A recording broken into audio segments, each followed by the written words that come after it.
Hello, my name is Arif and I'm with the OvrStream team. In this video today, I'm going to show how you can use the edit and preview window so you can make adjustments on the fly to your titles with text, colors, and even images. So let's up your game with OvrStream. Before we get started, you can see that we have our hero scene preloaded into our playlist and that we have the edit and preview window selected. Now let's start with changing colors. To do any kind of changes, come into the edit and preview window and bring your cursor over the area you want to change. Now we want to change the color, so we're going to double click on the box and you'll see it brings up a color wheel.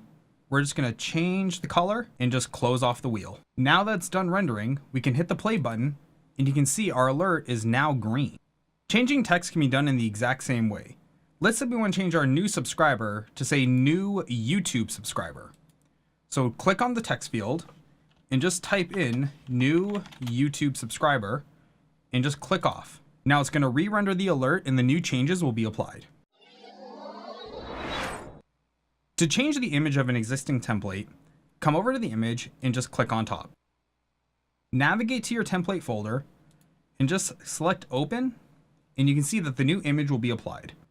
And there you guys have it. You can now make changes on the fly to any of your alerts. You can change colors, texts, and even images without having to stop your stream for any reason. If you have any questions, you can always find the OvrStream team on Twitter at OvrStream, or join the community Discord, or simply visit the help page linked in the description below. We can't wait to see what you create with OvrStream.